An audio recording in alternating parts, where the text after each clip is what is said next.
Ada satu riwayat yaitu menceritakan tentang seorang Imam Akbar, yaitu Imam Nawawi radhiyallahu an, semoga Allah meridhai kepada beliau, yang mana Imam Nawawi ini adalah seorang ulama yang besar, seorang alim, yang mana beliau mempunyai beberapa karya-karya yang begitu luar biasa. Salah satu karya yang kita kaji setiap Ahad yang keempat yaitu kitab Al-Arba'in An-Nawawiyah. Itu merupakan daripada salah satu kitab Imam Nawawi. Nah, Imam Nawawi ini, beliau ini adalah seorang ulama yang berasal dari kampung Nawa. Nawa ini kalau sekarang ya Suriah. Nah, ini Imam Nawawi ini adalah ulama yang masyhur, namun beliau itu hanya diberikan umur yang begitu singkat. Itu hanya kurang lebih 45 tahun saja. Nah, selama 45 tahun Imam Nawawi ini senantiasa mempelajari daripada berbagai macam ilmu.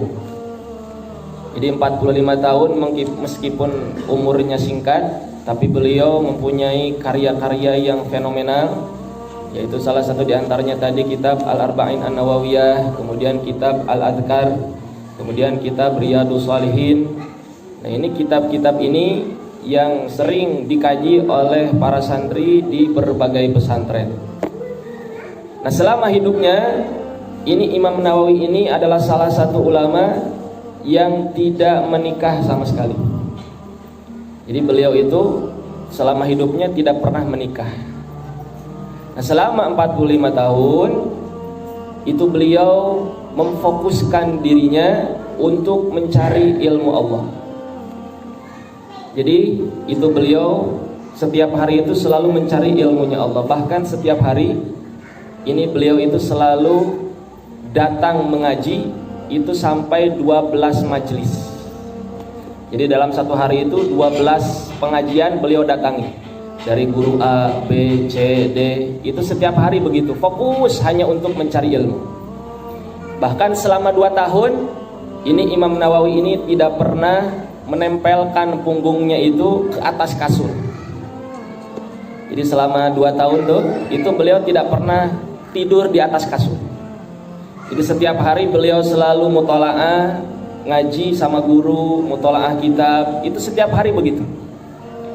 Nah, kalau ulama-ulama dulu tidak seperti sekarang. Kalau sekarang kan kalau nulis pakai pulpen, enak kan begitu. Kalau dulu nggak begitu. Jadi apa tuh namanya tuh? Jadi tinta itu nyelup begitu, kalam, kalam katanya. Jadi tinta itu dicelup dulu, penanya itu nyelup dulu ke tinta, nah baru nulis. Nah, itu ulama-ulama dulu begitu. Jadi kalau beliau itu ngantuk, nah kalau kita ngantuk kan pasti langsung nyari kasur kan begitu. Ini kalau Imam Nawawi enggak. Jadi kalau beliau ngantuk itu lagi mutolaah, saking enggak kuat nahan ngantuk, itu beliau tidur di atas kitab. Jadi tidak mau tidur di atas kasur, itu enggak mau. Nah, itu saking memperhatikan atau saking semangatnya untuk menuntut ilmu. Nah, yang jadi pertanyaan, ada sebagian orang yang menyangka kok bisa sekelas Imam Nawawi, ibaratnya ulama yang masyhur, ulama yang besar, kenapa enggak mau menikah? Bukankah menikah itu merupakan salah satu sunnahnya Rasulullah SAW? Maka hukum nikah pun ketika itu, kenapa Imam Nawawi itu enggak mau menikah? Karena fokusnya nyari ilmu. Jadi enggak sempat itu pikiran untuk menikah itu enggak ada. Jadi bisa antum bayangin kalau ulama-ulama dulu itu perempuan-perempuannya terjaga. Jadi yang dilihat itu hanya sebatas matanya saja. Jadi tertutup semuanya aurat. Jadi nggak ada timbul hawa nafsu, itu nggak ada. Nah, kalau zaman dulu yang dilihat hanya matanya saja yang bisa kelihatan. Kalau zaman sekarang matanya yang tertutup, yang lainnya kebuka. Kalau zaman dulu matanya doang yang kebuka, semuanya tertutup. Jadi nggak ada keinginan, nggak ada hawa nafsu. Nah, itu tentang Imam Nawawi. Nah, ini Imam Nawawi ini itu beliau mempunyai guru yang banyak. Jadi masing-masing fan ilmu itu mulai daripada Al-Quran itu ada gurunya, hadis ada gurunya, fikih ada gurunya, masing-masing itu punya guru. Nah, maka di dalam riwayat ini, idza kharaja lidarsi, maka ketika beliau itu akan keluar untuk menuntut ilmu, liyaqra'a ala syaikhihi, untuk membaca di depan gurunya, yatasaddaqu anhu fi tariqi bima tayassara. Maka beliau itu ketika akan keluar menuju untuk menuntut ilmu di depan gurunya, maka beliau bersedekah di jalanan sesuai dengan kemampuan beliau.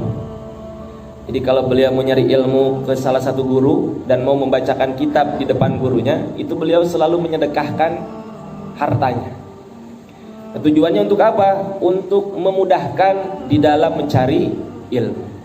Jadi kalau kita ini lagi nyari ilmu, kita sedekah, itu sedekah apa saja, itu gampang untuk menyerap ilmu yang diberikan oleh gurunya. Dan beliau itu berkata, ketika di dalam satu perjalanan itu dan menyedekahkan sebagian hartanya, beliau berdoa kepada Allah Subhanahu wa taala, Allahumma astur anni aiba muallimi. Nah, ini saking seorang murid yang cinta kepada gurunya, yang menjaga adab akhlak kepada gurunya, beliau itu selalu mendoakan gurunya. Hingga beliau berdoa itu, ya Allah, tutuplah untukku aib guruku. Bisa antum bayangin tuh, saking murid itu ta'zim wa takrim sama guru. Ini yang namanya murid gak kepengen tahu aib gurunya, itu gak mau. Gak kepengen lihat aib gurunya, dengar aib gurunya, itu gak mau. Hatta la taqa' aini lahu ala naqisatin. Hingga beliau itu gak kepengen kedua matanya itu melihat satu kekurangan daripada gurunya.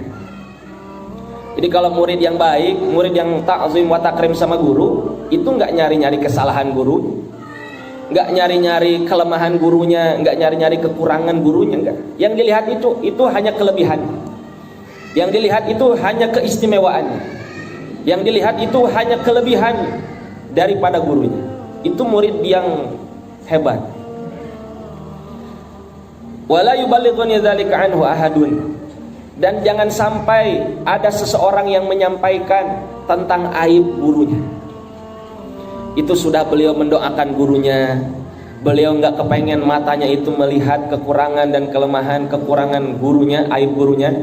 Juga beliau nggak kepengen, mudah-mudahan nggak ada orang yang menyampaikan aib guru saya kepada saya. Itu saking menjaga adab akhlak kepada gurunya. Nah, itu kalau murid mau berhasil, murid mau dapat ilmu manfaat dan barokah, itu kayak begitu. Nah, kalau kira-kira kita nggak bisa doa yang begitu, minimal kita kirim suratul Fatihah sama guru-guru kita. Itu paling minim lah. Makanya kenapa ini Imam Nawawi berdoa sedemikian hebat mendoakan kepada gurunya? Karena kadangkala sifat manusiawi itu, kalau sudah dengar dari A atau dari orang lain begitu, aib gurunya diomongin, umpama gurunya, oh guru ente itu, guru ente yang namanya si fulan, itu ternyata dia kalau mau ke masjid tuh, itu suka meludah di depan masjid. Nah, kira-kira yang jadi murid dengar aib gurunya begitu, malu nggak kira-kira? Kecewa nggak kira-kira? Oh, kalau begitu guru saya nih nggak bener dong kalau begitu. Tanpa tabayun tuh, tanpa nanya sama gurunya.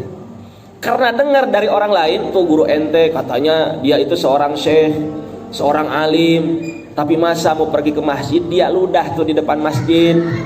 Nah, kadangkala itu murid dengar suatu kekurangan dari gurunya, kadangkala itu murid itu goyah. Iya kan? Ah, kalau begitu guru saya ini nggak bener dong. Ya kalau begitu ya udah cari lagi lah guru yang lain. Nah, itu kadangkala begitu berubah. Keadaan hati itu berubah karena dengar aib dari orang lain itu begitu. Nah, Imam Nawawi itu nggak kepengen begitu, pengennya ditutup, nggak kepengen ngelihat langsung, nggak kepengen ada orang ngasih tahu tentang aib gurunya, nggak kepengen. Malah beliau itu mendoakan supaya aib gurunya itu ditutupi.